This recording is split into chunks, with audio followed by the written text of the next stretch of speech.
2 வார விடுமுறைக்கு நடுவில் பொங்கல் பண்டிகை வருவதால் தொடர்ச்சியாக 9 நாட்கள் வரை விடுமுறை கிடைத்துள்ளது. கிடைத்த வாய்ப்பை பயன்படுத்தி அனைவரும் தங்கள் சொந்த ஊர்களை நோக்கி பயணிக்க தொடங்கியுள்ளனர்.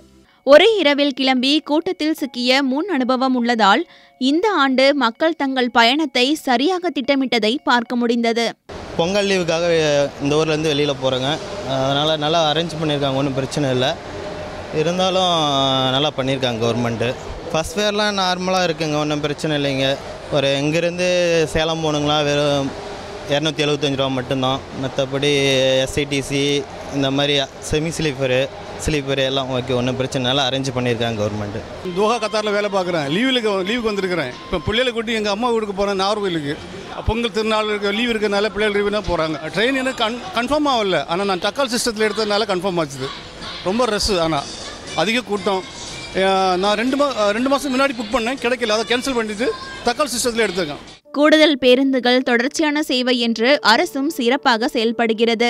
நேட்டிவ் வந்து தஞ்சாவூர். இந்த தலைப்பொங்கல் இதான் ஃபஸ்ட் டைம் ஒய்ஃபோட செலிப்ரேட் பண்ணுறேன். Very happy to celebrate with தர். பொங்கலுக்கு 1 மந்த்துக்கு முன்னாடியே டிக்கெட் புக் பண்ணிட்டேன். கொஞ்சம் ரஷ்ஷாக தான் இருந்துச்சு, பட் டிக்கெட் புக் கன்ஃபார்ம் ஆயிடுச்சு. கூட்ட நெரிசல், இறுதி நேர பரபரப்பு என்பதையும் தாண்டி சொந்த ஊருக்கு செல்லும் ஆவலும் மகிழ்ச்சியும் பலரின் முகங்களில் பார்க்க முடிந்தது.